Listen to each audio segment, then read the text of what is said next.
Trzykrotny indywidualny mistrz świata na żużlu, Nicki Pedersen, naszym gościem. Nicki, I'd like to talk about your titles, of course. We all remember season 2003 and 2007 and 2008. You were the hegemon, let's say. You dominated. And what was the key? It was all about the loss weight, or maybe there were some technical issues or some other factors that time? 2003 for sure, you know, it was a tremendous year. It was all my heroes I was looking up at. Tony Ricardson, Jason Crump, Gollop, Hancock, you name it, Adams, Loram. But all of a sudden I was competing with them. And it ended up in 11 rounds I was so consistent, scored enough points and beat all my heroes. At that time I was not fit, but I wanted to ride the bike more than them, and I was a little bit more crazy than them. But so the first title was, of course, a fantastic one. You know, I was 26 years old and become world champion was outstanding. And then we came from end of the year 2006 to 2007 start season. I changed my style, I changed myself, the fitness-wise. You changed your weight from 74 to 64? Yeah, exactly. It was a fantastic year, well, a winter.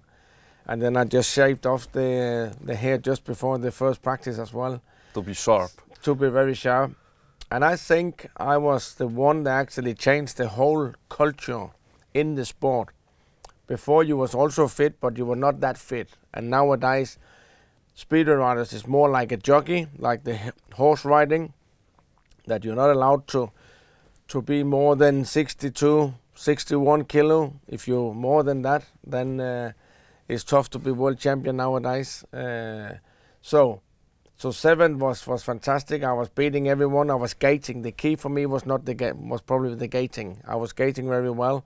I have a different technique at that time. So it was all about the technique, or maybe some advantage technical wise? Well, I got everything working out at the right place. Of course, I lost some weight. I was so fit and I was hungry. I also had surrounded me the very best team in the world I could get. John Jorgensen and Helge was there, my manager, you know, and Lars Gorb and Luigi Barat from Hungary, you know, just the right things. And the tuners that time was Brian Carger. I had him in 7 and 8, and it was just working out everything, you know, and it's just not one thing, it's everything clicking in the right place. But I think when you're in the Grand Prix and, you know, there's 3, 4, 5 guys, you know, they can fight for the championship. There's always something, you know. And of course we had small things, you know, with the clutches and stuff like that we was optimizing all the time. But again, it's a topic with everything. It's one big bowl. You put everything into, and then you mix it. Then you get the correct ingredients. So it's not just one thing that was working. It was everything that was clicking together. Many factors, as exactly, you say. Yeah. And coming back to the gating position, right, on the start, you made it up, as you mentioned in the book, right? Yeah, I make that up. You know, it used to everybody was starting in the ruts. You know, you're making a ruts for the back wheel, and then you were starting in the ruts, in the hole. But then I managed to go up on the top of it, and then get into the hole with actually get a kick. You know, when you drop the clutch, then the back wheel goes into the hole, and then it's a technique thing with the clutch. But it took people. They were talking about traction control and everything what I had in my ignition systems, but that was actually that technique. But they were looking, there was too many cameras looking on all the meetings, so all of a sudden they figured out what I did. But it took some time for them to adapt to that. But nowadays everybody's doing that. And again in 2008, win it again, you know, I wanted to make sure to win it second time. At that time it was only Tony Ricardson, they won it once. So I was determined to win it twice in a row. And you mentioned in the book that one of your best advantages and characteristics was willpower. I've been kind of in surviving mode for everything what I do in my life, and I still are. Life is about surviving. Somebody, you know, you need to go to work to survive, to earn some money to cover the cost. And I had a privilege that I could do my hobby as my job, and why not do it 110% while you're there and while you can?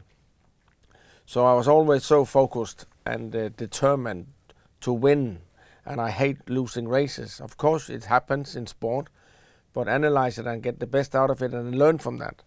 So I think the willpower was because I was just so determined and I wanted to win, and I was like going in a war or being on a speedway track. It was pretty much similar, the same for me. I needed to survive.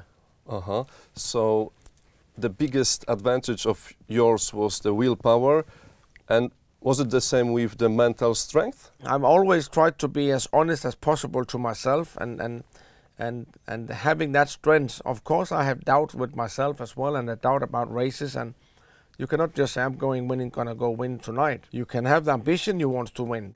I never doubted with myself. I was just more like focused and just try to do yourself and do the best. You are a great character. Of course, you are temperamental, sometimes very arrogant, of course, but you are being loved and being hated. You behave like Dr. Jekyll and Mr. Hyde, like totally different person on the track and off the track. Who is the true Nicki? I actually think the true Nicki is everywhere, because I'm not hiding anything. And yes, I can get angry and get disappointed. And it's so easy to see afterwards the reaction, but I actually just live in the moment. And if I get pissed off, then I lose the temper sometimes. I'm not trying to hide that I don't make mistakes. I can easily see afterwards when I'm recording things and then watch it again. Oh, maybe I should have done this and done that. But I tell you what, I'm trying not to think of what camera is pointing on me all the time and who is listening, who is not listening. So it's easy when you're a sportsman and you're doing well that the camera is there all the time and see all the mistakes you make. But in the end of the day, I actually don't give a deep, because I just do my best. I'm only there for one reason, and that's score the points and earn my money. We only get paid per points, so that means we only get money if we score some points. But back to the question, I like to be wild, and I also like to be myself and be normal. But I need to be fired up to do my racing 100%, because it's such a dangerous sport. And if I go in there with all my emotions and all the feelings and stuff, I wouldn't be able to do this, what I've done for the last 25 years, on the very top. So I'm a bit of everything. You didn't ask me what I like most, but I actually kind of like everything. So like two faces. Yeah, but I'm actually not two-faced, because two-faced people, they're not honest. I'm honest to myself what I do on the track, but I'm also honest when I'm off the track. I'm not hiding anything and blaming anybody else all the time. I look myself in a mirror every morning and try to see if I can get the better version of myself. I see your point. People love you and people hate you. Are you motivated by, these hated comments and booing at the stadiums, or you sometimes, or maybe there are some situations where you are getting, let's say, petrified because of this, noise from the stands? I always like that the booing and the noises and stuff like that, because I always, what people have told me also, the day they stop booing you, the day they don't like you anymore, that means you're not interested, So it's a game, and it's a show. And I don't mind. I mean, I'm not going to the speedway to make friends, and I'm not going, of course, there to fall out with everyone. But I put bumps on the seats, like they said in England, for many years, for many fans, even fans that don't like me, they still buy the tickets, and they still think, your character, And they want to watch Nicki Pedersen. Yeah, they still want to watch, and that's why they're selling so many books here in Poland also. That's because, everybody wants to read and find out what is he actually doing privately, because they know I'm an honest guy, and I can be a tough guy, but I'm an honest guy. And I don't think there's that many speedway people that are so honest like I've been actually in my whole career. But if I were lying to everyone and to myself, then I would not have been that character, because then I would be shaky, and not sure about myself. You are very honest in that book concerning your private life, of course. Not only, and you mentioned in the book that I still have something to offer, of course. There are still races to win and money to be made. I will ride as long as my body allows me, and if it would be profitable, because it's also a business for you, as we all know. But what's next, Nicki? People keep asking me what's next. I'm investing in things. I have apartments in Spain, and Dubai is coming up in 27 and stuff like that. So I'm not clever, but I've always been smart. And I always said I come from a family, my dad is a car dealer and he's a businessman. And I always, if I earn 200 zlotys, I always try to put the 100 on the side and then invest the next 100, in the sport. And that worked out very well. I have such a respect for money. I like to spend the money, but I also like to have the savings, because you never know what's going to happen. And in Speedway as well, we have to remember, you can get injured tomorrow. And you need to have plan B. You need to have kind of a plan B, but I'm trying to living in the dreams, living in the moment, That's why I'm so determined when I do things, because you don't know what's going to happen tomorrow. They ask me when I want to retire. The day I get sick of everything and I got tired and I can't get, the motion anymore, then, I would hang up the bike, I could have stopped for 20 years ago if I should looked after myself with all the injuries and everything. But of course, this is how it is. That was my plan. I wanted to go all in this game, and I still enjoy it, and I still earn a few quids. Of course, I'm not going to become world champion anymore, but I won everything. So I have nothing to lose. Nothing at all. Everybody can turn on YouTube and they can see 10 hours of me, on the YouTube if they want to, which I'm kind of proud of. But again, in the end of the day, it's just been my job. Mm-hmm. You mentioned about money, spending the money. Are you addicted to hazard? I think all sports people pretty much are addicted, to that 10th thing, when I mean, betting and playing. The gambling a little bit, and it's adrenaline is always pumping a little bit, But I was playing and I was bored, and I could afford it, so it's not like you gamble all your money and had to go away from wife and house and everything. So you were reasonable during that time? Well, it was a lot of money, but I was just bored, I think, and I realized, this is not the business, that's not the way, but that was all, and as I always say, it was only money. Mm-hmm, I mean. mm-hmm. You mentioned about the questions concerning your retirement, that you are fed up with these questions, but concerning Speedway and your career, what's next? I'm trying to not figure out yet what's next. I mean, I'm already starting, a few steps here and then. That's why I'm a little bit calmer now. It's not only responsibility for myself anymore. I'm also team manager for Team Denmark, which takes a few percentage here and there. That have to do that because things can happen and I need to be in control with that. Where before, I could just go all in on Nicki Pedersen, and didn't have to think about anything and I could just do what I want to do. So the team manager thing is cool, but that's of course not going to do for the living by itself. But until I have made the decision, then I have a few things I can, but at the moment I still living in the dreams, and I need to in the next couple of months to figure out what I want to do, if I want to continue or if I don't, or because this year has been a tough year, but the circumstances, what happened in things, and I had few things going on. Body-wise, it's not too bad. It's probably it's healed up better than it's been the last couple of years. I can crash again without having any damage, from the pelvis and stuff. Have to remember that crash I had for a couple of years ago. The fitness it will take time to heal up. You cannot fitness-wise will not help anything.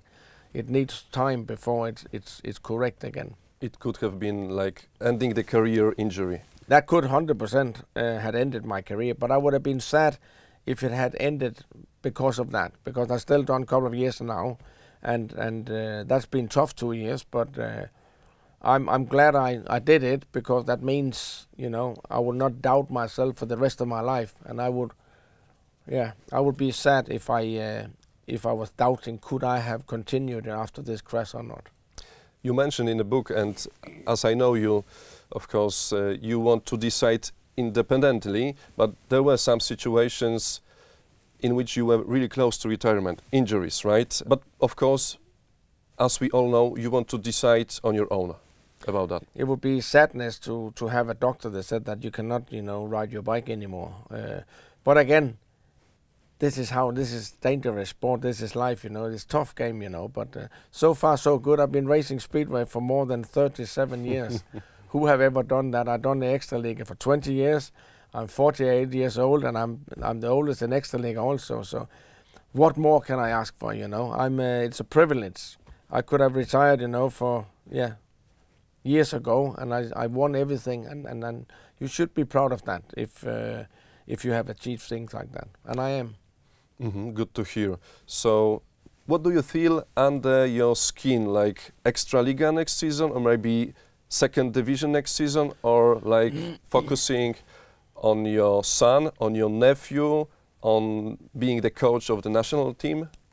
Well, definitely I'm gonna be the coach and look after the family for sure. I'm not gonna do Extra Liga for sure. That's 100%. And I was maybe also doubting this year that was I ready for that with my team wise and stuff. I had 2 new guys coming into the team, and Extra Liga is the toughest in the world, and that takes something.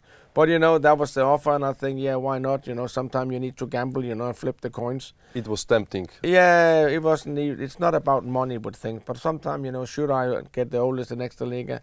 And sometimes you can be lucky to work it out quickly, but it takes time to deal in yourself and mechanics and everything, you know. It takes time, you know. It's a tough sport, you know, everybody's good.